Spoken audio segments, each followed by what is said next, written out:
Chicago Bears GM Ryan Poles recently made comments on the Bears' approach to the draft leading into it. We're going to talk about it all and more on today's Locked On Bull. Show. We're going to talk about it on today's Chicago Bears Central. You are now tuned in to Chicago Bears Central, your number one place for all Chicago Bears news and content.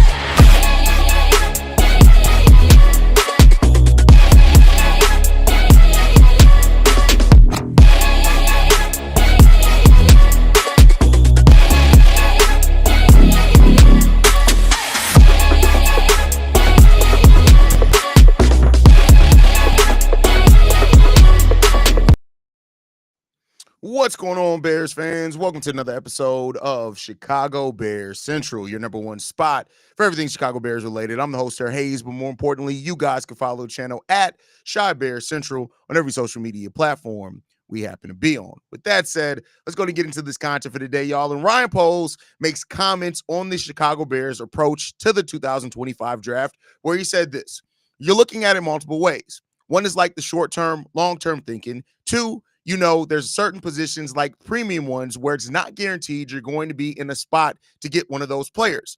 So if we end up with a surplus, then let's just figure it out after that and compete, and the best guy wins. If a young guy has to wait, then he has to wait on other things that could happen where the guys that are currently in those spots get opportunities for other teams. So there is a lot of different options that could pop out." Now, that comment, initially, a lot of people took that as meaning the Bears aren't going to shy away from taking Tyler Warren, even though they still have Cole Kmet on the board. Right now, I think that Tyler Warren offers such a unique skill set, if that even is what the Bears are talking about. And we'll talk about a little bit about that here in a second. But I think overall, the thing that you take from this is that the Bears are truly looking this at who's the best player available. And for that, I can't be mad at that, right? Who the best player available is. How do they fit in on what you're going on with your team? And that's something that Bobby talked about a little while ago, in which Bobby said, don't get attached to some players, right? Because as players come up for contract extensions, so you may naturally move on from some of those guys and move on from them by replacing them with somebody in the draft, right? And, that's something that we haven't really been in position to really worry about too much. Some of the veteran players that we've moved on from over the years have made sense. Roquan, the Bears just weren't in a position where paying him that much money made that sense at that much in time. Eddie Jackson, he was old at that point in time. It was, it was time to move on, right? And so now that the Bears are heading into that spot with a lot of the players that Ryan Poles drafted coming up for contract extensions, that you naturally may start to move on from some of those guys, depending on whether it's their performance, whether it's health, whether it's you can get a better guy in the draft. We're starting to reach that area. And that's just a unique area all the time for a team, because us as fans, we get attached to players, as we should. That's the whole point of this. You want to get attached to players. But it's good hearing that Ryan Poles isn't going to shy away from drafting position just because they already have talent at that position, if he feels like it's a guy that you can't pass up on, whether that means it's Tyler Warren, whether that means it's a different position, right? Whatever that means. Some people talked about Will Johnson potentially being on the board for the Chicago Bears. There's a lot of different options there in this draft where it could, matter, and we'll see what is going to happen. We'll see what is going to happen with that one. But overall, man, we'll see what's going to happen. They said they saved $2 million by downgrading Roquan. No, they saved more than that, because initially, Tremaine eventually got there, but in that first year, their entire linebacking core, TJ Edwards, Tremaine Edmonds, and Jack Sanborn at that time were only making $2 million more than what Roquan was. It was still a good move, because again, the Bears weren't in nearly a position to do that. They just weren't. The Bears weren't a good team. The defense was getting worse. They had moved on from a lot of veterans. Again, I'm not saying it was the most amazing move. I'm saying that it was an understandable move via what you ended up doing and how you ended up moving on from that player. But, it is what it is when it comes down to that. But I think, the Bears right now, in the spot that they're in, this draft could be a draft where they do some weird shit. And by weird, I just mean that it could be positions that they end up grabbing and taking that aren't initially probably what you thought, right? And we'll see what happens there. We'll see overall what happens and how it ends up working out and shaking out, man.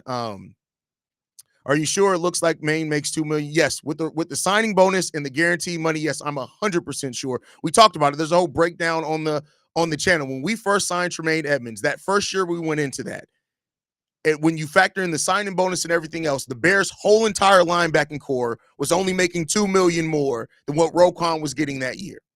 That's just the way that it worked out. So that's the part, and I think you got to also factor in the guaranteed money as well, right? Good point here. Can we tie that money they saved to them paying DJ and Johnson? That's another thing there as well. That's another good point there as well. But I think overall, it just comes down to the flexibility that the Bears have here is good flexibility. It's good flexibility where they have the ability to make a lot of decisions on the talent and not necessarily decisions on just positions, right?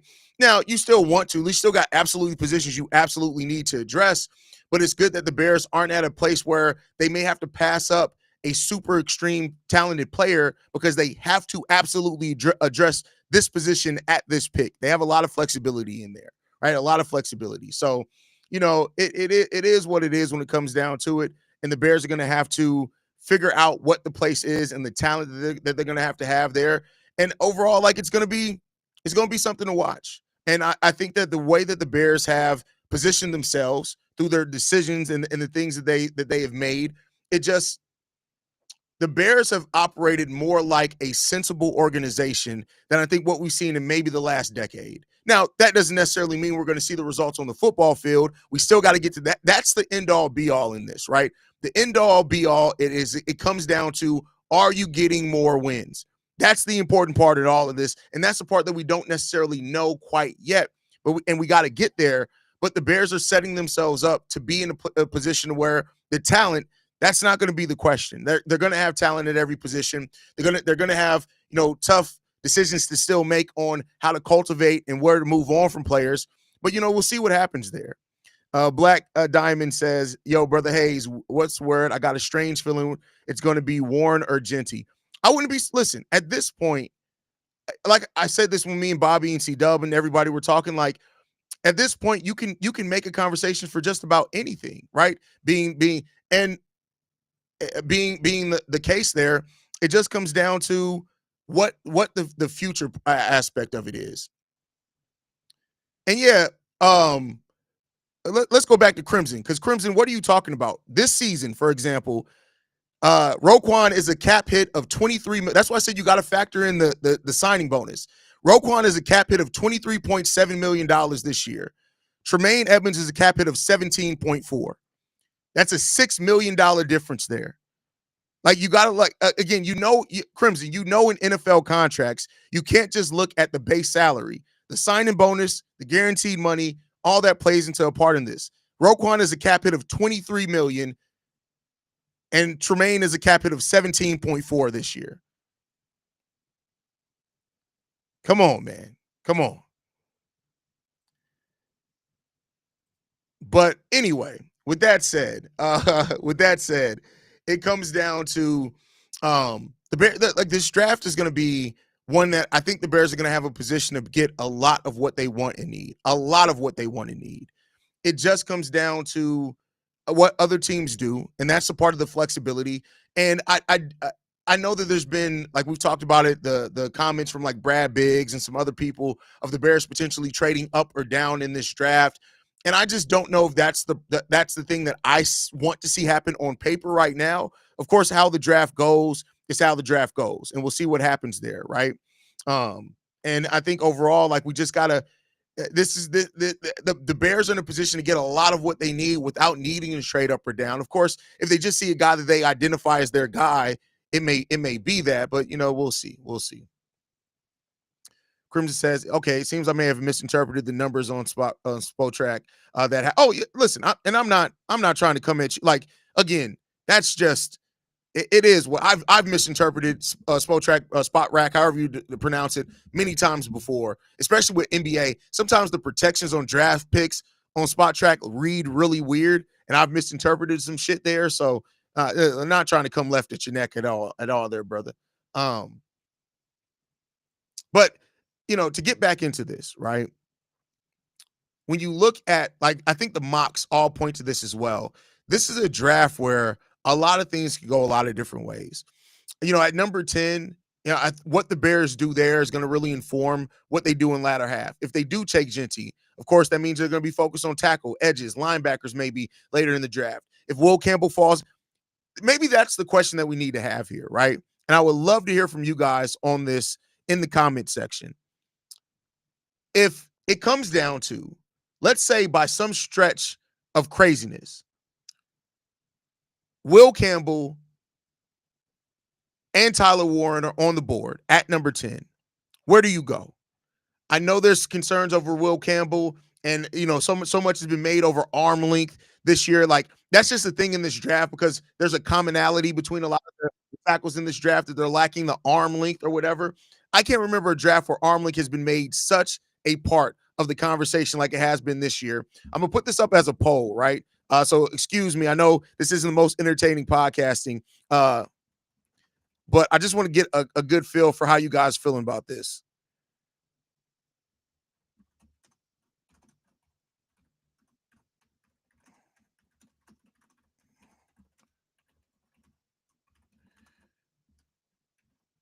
Let's see. I can always read comments and get it, but I really want to see how you guys are feeling about this and get a poll going on here.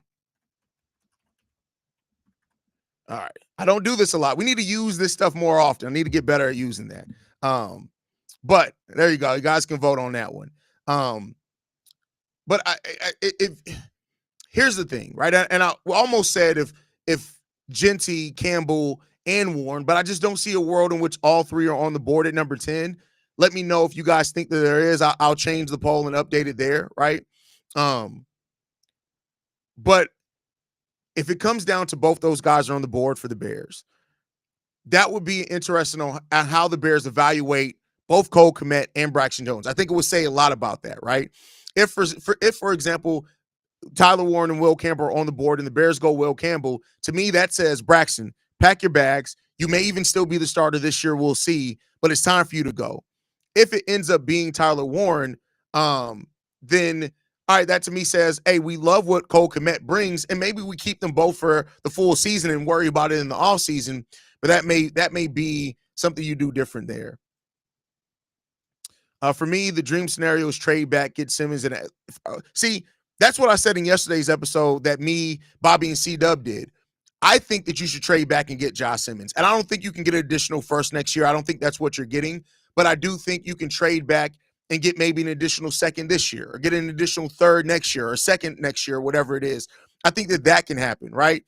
And that's something that I look at and I say, I think that'll be a great use of your assets. You're getting somebody who's a legit tackle, who I think if he didn't have the injury last year would absolutely be in the top 10 this year.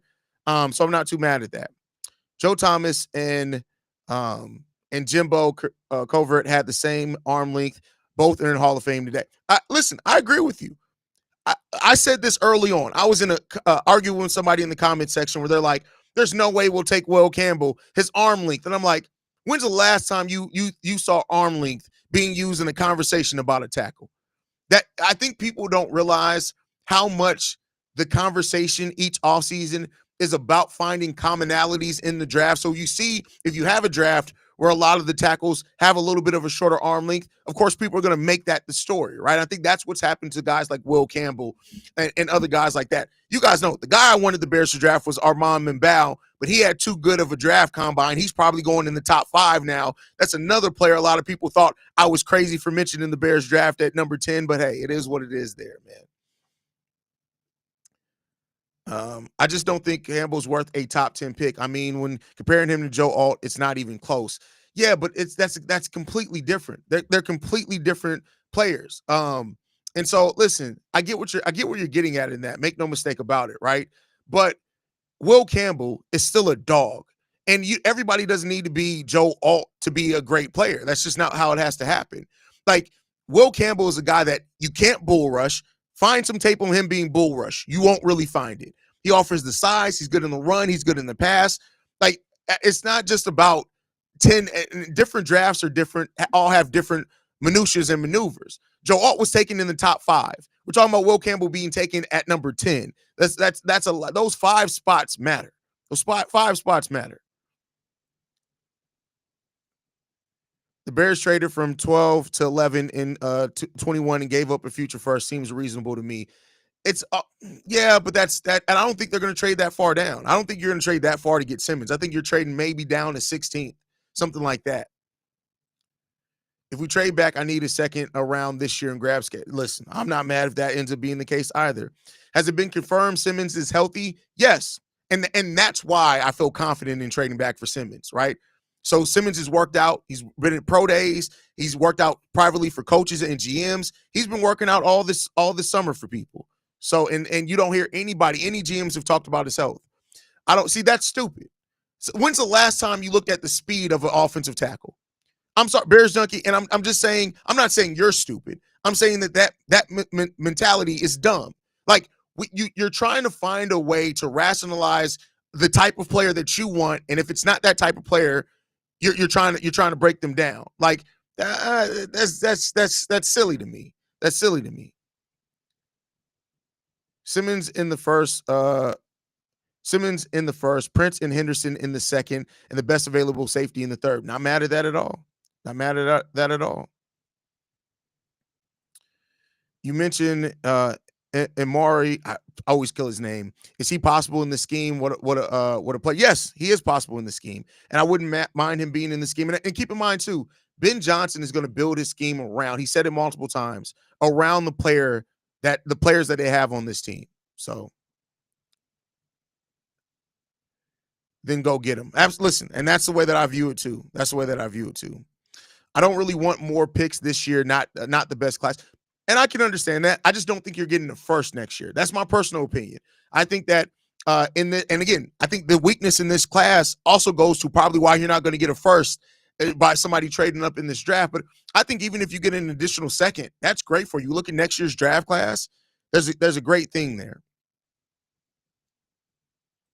What pick does Caleb Johnson leave the board, Hayes? That's one that's up in air, right? Some people think early second round. I've seen some mocks where he goes as low as like fifth pick into the second round.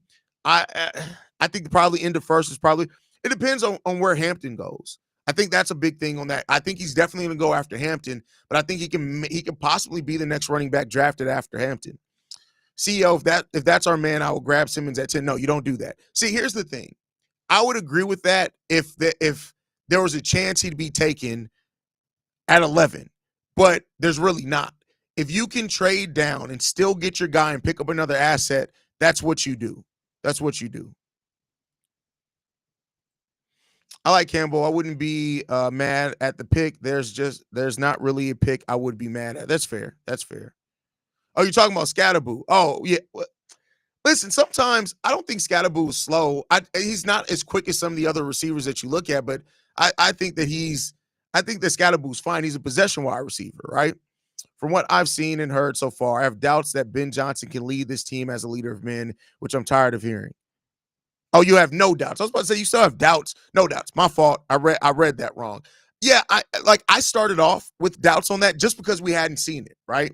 But in the way that he talks, and seeing more and more of him, learning more and more of him, the way that other coaches talk about him, I don't really have that concern when it comes to him anymore. Trade back, grabbing Marion, Connerly, Landon Johnson, Watts, and Brashard, even Thornton later. I'm not trading back to grab Omarion because I don't think there's that much of a gap between Omarion and Trayvon Henderson and Quashawn Judkins personally. What number is Simmons projected at? Let's see right now. I think there was a new mock that came out Monday. Give me 1 second. 4 days ago. Let's see. Where's Simmons slated to go right now? This is everybody has their own favorite mock. It's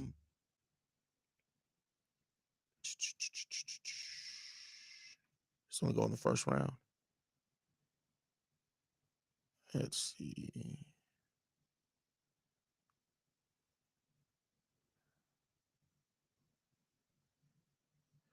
So the mock that's my favorite mock to go to right now has Simmons going 22nd.